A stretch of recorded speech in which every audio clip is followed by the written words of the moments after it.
મિત્રો નમસ્કાર મિત્રો, આપણે આવે છીએ અસારા ગામમાં. હવે શિવરામભાઈ દાનાભાઈ રાજપૂત, ઘણા બધા એવા લોકો શિવરામભાઈને ઓલરેડી ઓળખે છે. સમજી લો કે હવે શિવરામભાઈ એમના પર્ટિક્યુલર બે ભેંસો છે. એ અત્યારે આ ગરમીમાં આપણે શિવરામભાઈ ખુદ કહે છે કે ભાઈ આપણી ભેંસ છે અત્યારે 10 સાડા 10 જેવું લીટર દૂધ આપે છે. મિત્રો વાસ્તવમાં સમજી લો કે બંને નસલમાં આટલું દૂધ હોય છે કે નથી હોતું, એ આપણે આજે લાઈવ મિલ્કિંગ કરવાનું છે. કે જ્યારે આપણે ભેંસ દોવાણની શરૂઆત થાય ને ત્યારે બાલટી ઉલટી કરાવીશું અને કેટલું દૂધ આપે છે એ આપણે લાઈવ તમને મેજર દ્વારા માપીશું. તો વિડીયોમાં મિત્રો તમે અંત સુધી બન્યા રહો. ચલો ભાઈ, તો મિત્રો હવે આપણે આ ભેંસ કેટલું દૂધ આપે છે એ તમને લાઈવના માધ્યમથી બતાવીએ. ભાઈ થોડુંક ઓલી ખુરચી લાવો આ બાજુ. તો સાંજનો સમય છે, આપણે ઓલે મોબાઈલ પણ લાવજો ભાઈ.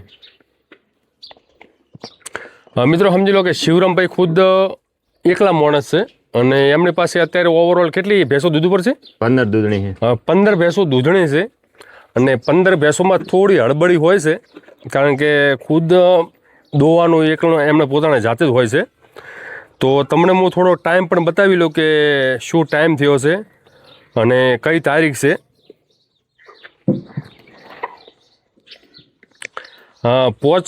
પોચની 55 તારીખ અને સાંજનો સમય છે.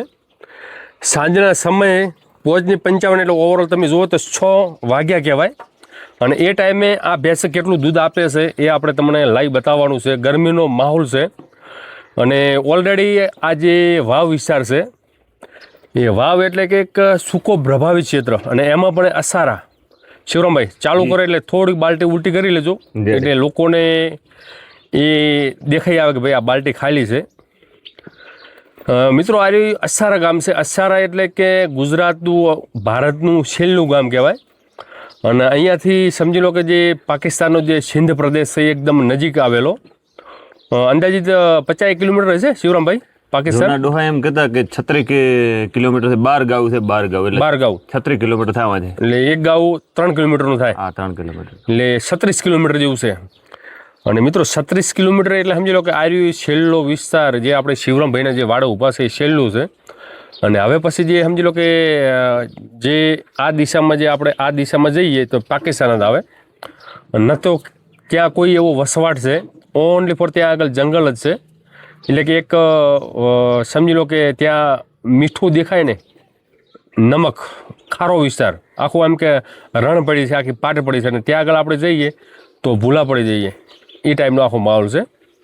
અને સાંજનો સમય છે. આપણે પાડા ઉપર નથી આવી, પાડાનું એ જ નથી આનું. પાડી હતી પણ ટોપલે કરી નાખી. અચ્છા, વિયાણું થઈ ગયું 4.5 મહિનાનો, 4.5 મહિનાનો. આને પાડી તમારી પાછળ જ ઊભી છે અમે.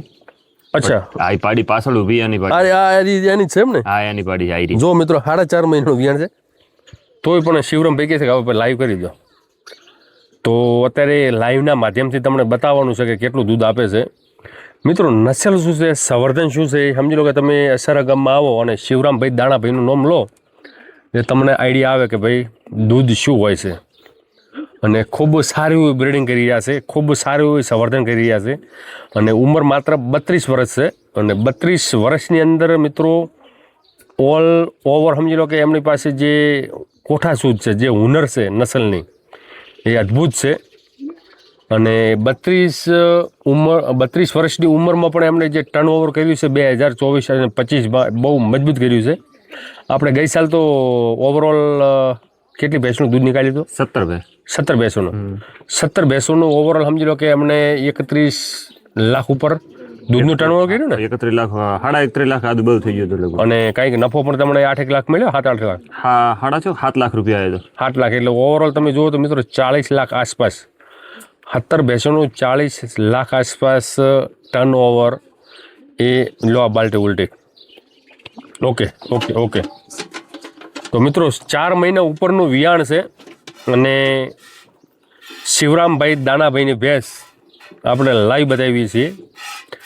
સૂકો પ્રભાવિત ક્ષેત્ર, 4.5 મહિના ઓર 4.5 મહિના થયા ને? 4.5 મહિના થવા આવ્યા છે. પાડી ઊભી પાછળ 4.5 થી 5 મહિનાની વિયાણ ભેંસ, સૂકો વિસ્તાર અને ગરમીનો માહોલ લાઈવ કરવાનો કોઈ એવો સંજોગ નથી. પાસે નીલું નહીં, મકાઈ 10 દાડા બંધ થઈ જાય, નકા તો કેટલે હેડતી મારો જીવ જોણે છે એમ. હા સાહેબ, 10 દાડાથી મકાઈ નથી, 1.5 મહિનો હેડી. હુકો હાલ તો સારમાં એટલો બધો વરસાદ બહુ હતો ને એટલે સારમાં કોઈ બરોબર નહીં એટલું બધું. થોડીક પારવામાં થોડીક ટાઈમ લેશે ને પારવામાં. પારવામાં હોય હમણાં સમાઈ જશે. બાકી નસલ, વજન, રૂપ, ઓચળ ગાળે બધી રીતે મજબૂત છે. અને અત્યારે પણ સમજી લો કે એમની ભેંસો ખૂબ સારું એવું દૂધ આપી રહી છે. અત્યારે પણ એ સમજી લો કે આવડી મોટા વિયાણ હોવા છતાં 5.5 થી 6 લીટરની એવરેજ છે. એટલે 5.5 થી 6 લીટરની એવરેજ એટલે કાંઈ ઓછી ના કહેવાય. અને ઘણા બધા એવા પશુપાલક મિત્રો કહેતા હોય છે કે ભાઈ ક્યાં પડે તમે લાઈવ મિલ્ક કરતા હોય એ ટાઈમે વાતું ન કરજો, કારણ કે ભેંસ દૂધ ઓછું આપે.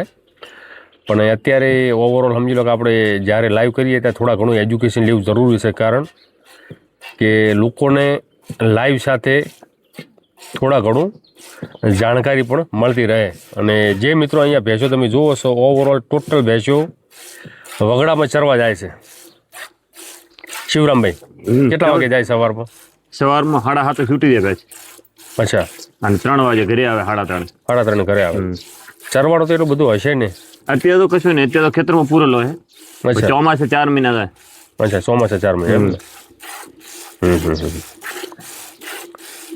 જોઈ શકો છો મિત્રો, ધાર પણ બહુ મજબૂત છે અને ઓચળ ગાળે પણ બહુ સારી એવી છે. બહુ મજબૂત ધાર છે અને ભેંસ પણ એમ કે વજન કદકાઠી આ તે બધી રીતે મજબૂત છે. ને ખાસ વાત એ છે કે મિત્રો અત્યારે પણ ઓછી ભેંસોમાં ખૂબ સારું એવું દૂધ છે. હાલમાં કેટલી ભેંસો દૂધ પર છે હાલ? દોવાઈમાં 15 ભેંસ છે હાલ 15 ભેંસો છે અને 160 જેવું થાય છે ને દૂધ? દિવસનું 160 લીટર. દિવસનું 160 લીટર એટલે ખૂબ સારું એવું દૂધ થાય. 11,000નું દૂધ થાય છે. એમાં 7,000 જેવો એ ખર્ચો કરે છે દૈનિક અને 4,000 જેવા વધે છે. અને જે પ્લસ સમજી લો જે પ્રોફિટ આવે એ પણ બહુ સારું એવું છે. આપણે નફા ધોરણ તો 20 થી 30% વચ્ચે પડતું હોય છે. આપણે જે ભાવ ફરક એ 20 થી 30% વચ્ચે પડે ને, એટલે એનો પણ તમે અંદાજ મારી લો. એટલે 4 તરી 12 અને પ્લસ એમનું જે સંવર્ધન છે, એમનું જે પાડીઓનો જે ઉછેર કરે છે અને એમના જે લેક્ટેશન મિત્રો જે લેક્ટેશન રિપોર્ટ છે ને એ હરેક ભેંસના જે નબળામાં નબળી ભેંસ હોય એના પણ 3500 આસપાસ છે. અને આવી ભેંસોને તો મિત્રો 5,000 પ્લસ ક્રોસ કરે છે. અને એમના ભેંસો સમજી લો કે બીજા કોઈ આપણે સિમેન્ટેશનમાં બનાસ ડેરીમાં આપેલો કોઈ પાડો? બનાસ ડેરીમાંથી આલ્યો. રામસિંહ માસ્તરને આપ્યા 2 એ આ સાલ જ આપ્યા? આ સાલ જ આપ્યા. પૂરીનો ને ખોડીનો 2 બંને. તો મિત્રો સમજી લો કે રામસિંહ માસ્તર SSB સત્યમ સ્પમ બાયોટેક ત્યાં આગળ એમને આ જ સાલ 2 પાડા આપેલા છે. એટલે એ પાડા હજુ નાના હશે, ટ્રેનિંગમાં હશે અને શોર્ટ ટાઈમની અંદર એ પણ સિમેન્ટ કલેક્શનમાં આવી જશે. અને આનો પાડો દિનેશ મોણકે ખાસ મારો મિત્ર છે, એને મેં આપ્યો હતો, નાનો હતો. અચ્છા. અને હાલ દિનેશ ખોડલા પાસે છે. કેટલામાં આપ્યો હતો? એ તો મારો મિત્ર હતો, જે લઈ ગયો એ થોડુંક આમ આવે શું આ એજ્યુકેશન અત્યારે શું છે લોકોને થોડીક એમ જાગૃતતા રહે. બ્રીડિંગ 2,11,000 મેં આપ્યો હતો. કેટલી ઉંમર હતી એની? એની ઉંમર હતી લગભગ 15 મહિનાની ઉંમર હતી. મિત્રો 15 મહિનાની ઉંમરમાં 2,11,000નો પાડો. હવે ઘણા બધા એવા ખેડૂતો સમજી લો કે એમના પશુઓમાં પાડો આવે એટલે એમને બળતરા ભાઈ હવે આ માઝનમાં મૂકવો પડશે. પણ અહીંયા માઝન નહીં મિત્રો, અહીંયા લાઇનમાં ઊભા રહે, કાયદેસરના લાઇનમાં ઊભા રહે. અને ખુદ સમજી લો કે જે સત્યતા છે એ બધું કહેવામાં એ થોડુંક ઓછું માને છે. પણ શિવરામભાઈની જે અમુક ભેંસો છે એમાં તો સમજી લો કે ભેંસ ગાભણ થાય અને ઘણા બધા એવા ખેડૂતો આવીને એના જે પેટમાં બચ્ચું હોય માગી લે ભાઈ કે આપણું આ બચ્ચું પાડી આવે તો લો આવ્યું બોનું ₹1,00,000 ₹1,50,000 એ સમજી લો 3 મહિનાની પાડીઓ પણ એ ભાવમાં વેચાય છે. એટલે એવું નથી હોતું કે આ બધું ફેંકમ ફેંક હોય, કારણ કે ઘોડો અને ઘોડી એ પણ 2 કરોડ ને 3 કરોડમાં વેચાતી હોય એ તો દૂધ નથી આપવાની હોતી. પણ આ એક શોખ છે અને શોખ વસ્તુ છે મિત્રો, શોખની કોઈ કિંમત હોતી નથી. એટલે બધું સંભવ છે. અત્યારે સમજી લો કે તમે સંવર્ધન કરો. તમારી પાસે ઘણા બધા એવા પશુપાલક મિત્રો કહે છે કે અમારી પાસે આવી ભેંસો નથી, અમારી ભેંસો 4 લીટર ને 5 લીટર ને 6 લીટર દૂધ આપે છે. પણ મિત્રો તમે ક્યાંક બહાર નીકળો, કાંઈક જુઓ ત્યારે તમને આઈડિયા આવે. હવે તમારી પાસે સમજી લો કે વધારે પ્રમાણમાં ભેંસો હોય તો તમે પર્ટિક્યુલર એક સારો એવો પાડો રાખો, અથવા તમારી પાસે સમજી લો કે ભેંસો ઓછી હોય અને તમે આર્થિક રીતે કમજોર હો, કોઈ સારો પાડો ન રાખી શકો તો તમે સારા એવા સિમેન્ટેશનો છે, સારા એવા બન્ની છે, મહેસાણી છે, સારા એવા સિમનો મળે છે. સરકારી સિમેન્ટેશન છે, પ્રાઇવેટ સિમેન્ટેશન છે, એમાં સારા સારા એવા ડોઝ વાપરો, જેથી કરીને તમારી જે આવનાર જે પેઢી છે એમાં દૂધ પણ સારું મળે અને રૂપ પણ સારું મળે. કારણ કે અત્યારે સમજી લો કે શિવરામભાઈની ભેંસ કોઈ બી તાજી વીયાય અને એ ટાઈમે 10, 11, 12 લીટર દૂધ આપે, પણ જ્યારે આપણે ડ્રાય કરીએ અને એ ટાઈમે કેટલું દૂધ હોય એ જ આપણે જોવાનું છે. કારણ કે શરૂઆતમાં એ દૂધ આપી દે અને ગાભણ થયા પછી એ લાતો મારે અને દૂધ તોડી નાખે તો એ સારી ભેંસ ન કહેવાય, એ ઓછો દૂધ આપવાવાળી ભેંસ કહેવાય. કારણ કે આપણે આખા વેતરમાં સારું દૂધ જોવે, 3500+ દૂધ ખપે, તો જ આપણને એ ભેંસ પરવડે અને એ જ ભેંસ આપણને આગળ લઈ જઈ શકે. જો મિત્રો, ભેંસ એકદમ પોચી ધારવાળી છે અને બાલ્ટી એને ઓલરેડી ભરી લીધી છે. શિવરામભાઈ, આપણે જોશે બીજી બાલ્ટી ચાલી જાય? ના ના, આવી જાય છે, બધું અમારે છે. કેટલા લીટરની બાલ્ટી છે આરી? એ હમણાં માપી લો ને આપણે. એમ લાવી દીધું મેજર? માપ્યું લાવી દીધું ને? હા હા, આવી ગયું બધે. તો મેજર આવી ડોલે લાવી એ ડોલે લાવો પડે. હાલો, મોટી ડોલ લાવજો એટલે એક બે આપણે પલટી મારો ને. મિત્રો, આપણે વાતો કરવી કે 10 લીટર ડોલું ભરવી અને વાતો કરવી અને ભરવી એ બધું કઠિન હોય છે. હાલ મકાઈ નથી ને કે 12 લીટર દૂધ હાલતું અહીંયા મિલશે અત્યારે તો બધે બધું હુકું છે. હુક્કો આ 10 દાડાથી હુક્કો છે. એમ? હા, નીલું બિલકુલ નથી. નકા મકાઈ ખાતી હોત ને તમે 10 દાડા પહેલા આવ્યા હોત તો તમને ખબર પડત કે દૂધ કેટલું પૈસું આપે છે. આટલું મોટું વિયાણ થતા. અચ્છા, જોઈ લે હાલો કેટલું આપે છે. કારણ કે ઘણા બધા પશુપાલક સમજી લો ઘણા સમયથી કહે છે ભાઈ શિવરામભાઈનો વિડીયો લો. આ તો ઉનાળો છે ને, એમ તો ચોમાસા વરસાદ હોય તો ખબર પડે. તો આખી વાતો અલગ હોય. એ તો ઉનાળા તો આ દૂધ જ ન હોય છે. એ તો આપણે ચોક કરીને ભાઈ કે ઉનાળામાં અને એમાં પણ 4.5-5 મહિનાનું વિયાણ. હા હા, અને એમાં સમજી લો કે બાલ્ટીઓ સળકાવી એ કોઈ નાનું મોટું એમ કે કામ નથી. સરસ, સુપર.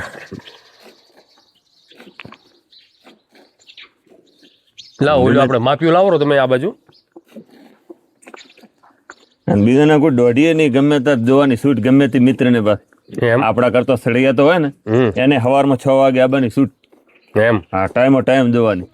અચ્છા, એટલે સમજી લો કે આ ઘણા બધા એવા ભાઈ કહે છે કે આ દૂધ હવારનું હા, રાખે. સવારનું અમુક આવા ઘણા બોલતા હોય છે. ના, રાઈટ વાત છે. ના, એ તો હવે સમજી લો કે જે મારી ઓનલાઈન ઉપર દૂધે ભરાતો હોય એ જોઈ શકે ગમે તે. ઘેટા બકરા અને એ સારવા વાળા એ ખબર ના પડે. કારણ કે એને એમ કે ભાઈ ઘેટામાં 2 લીટર કે લીટર દૂધ હોય, પણ જે નસલ સિવાય નથી આવતું. ભેંસ ઓળખીને લેવી પડે. નસલ વાળી ભેંસ હોય ને એવું હોય કે બાવલાથી દૂધ આપે એવું નહીં હોતું. ભેંસની ધાર હોવી જોઈએ, બધો પનાવટ બીજો બધું હોવું જોઈએ, શરીર ગાઢ આખું બધું એનું સર્વગુણ હોવા જોઈએ. હા, સર્વગુણ. મા બાપમાં પણ દૂધ હોવું જોઈએ. રાઈટ વાત છે, સાચી તો વાત. જ દૂધ નીકળે, નકર ન નીકળે. એની પેઢી આખી આ કેરી નામની ભેંસ છે, ભળાઈયાની કેળી નામની. અચ્છા, ભળૈયાની છે? ભળાઈયાની છે કેરી. શું વાત છે? પ્રખ્યાત છે નેડબા આખા. નેડમાંથી લાવી છે એમ ને? હા, નેડની. તો ઓનું ફેટે આખું અલગ છે. હા, વાહ ભાઈ વાહ. ભળૈયાની તો વાતો બીજી હો ભાઈ. 3 પાડા લાયા, ઊણ પાડી લાવી. અચ્છા, તો તમારું નસીબ ખુલ્યું કોણ? ઊણ પાડી હાલ. તમારે તો પાડી હોય પાડી ઘરે રાખો, બાકી પાડો તો કિંમતમાં જાય જ છે. હારા, આપણે તો પાડી તોલે જાય. પણ જે ઘરે દો હોય એ આખું અલગ હોય છે. લાવો હાલો તો.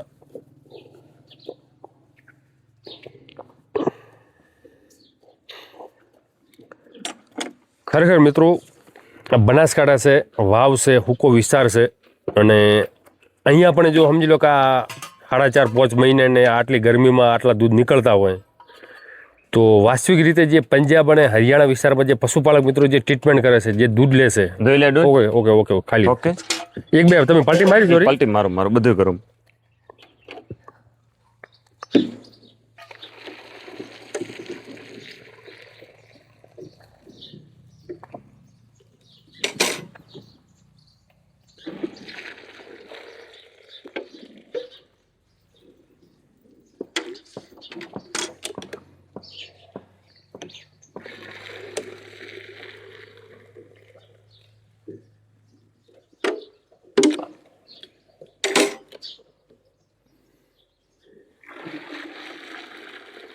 હવે બસ એ રાખો તમે, અને એક ભાઈ જતા રહો તમે પાસે ભાઈ.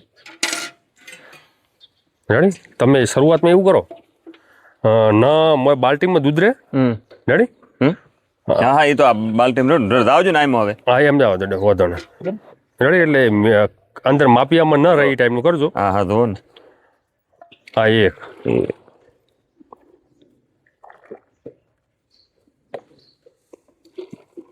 2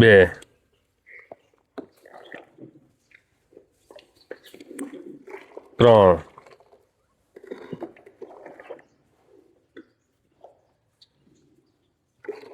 4 5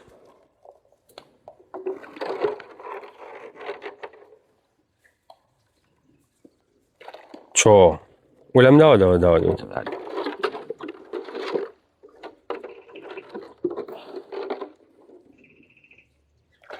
7 બસ હવે ડાયરેક્ટ બોલામ લો 7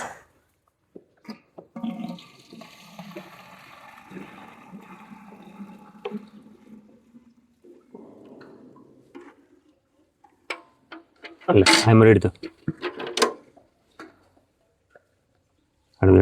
આસ્તે આસ્તે આસ્તે. 8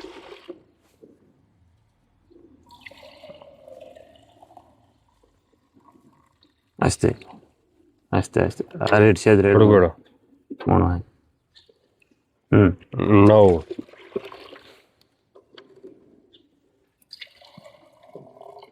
9.5 લીટર છે. ઓવર 9.5 એટલે સમજી લો આપણે 9 લીટર પકડી લો તમે. હવે 9 લીટર દૂધ મિત્રો સમજી લો કે 4.5 થી 5 મહિનાનું વિયાણ છે. આર્યનું બચ્ચું આર્યું છે ને બચ્ચું એનું આયરો પાડી એની આયરી. હા એની પાડી, અને 9 લીટર જેવું 11 લીટર દૂધ આલે છે. પણ અત્યારે તો આ 4.5 મહિનાનું વિયાણલ છે, અને પછી નીલું નથી, હુકો ચારો હવે એમાં બાતલની 11 થી +11 +8 દીધી મકાઈ હતી ને તાર. હા અને પેસમાં તમે નરી આંખે જોઈ લો. ઈ બાકી છે હતી ઈ દો આરી સોરી હા. આરી દોઈ આરિયા દોઈ આ કેરી દોઈ આપણે ઈરિયા બાકી છે. હા હા તો મિત્રો આરી ભેંસ જોઈ લો તમે. આરી એ ભેંસ તો શિવરામભાઈ ખૂબ સારું કાઢી છે. આભાર.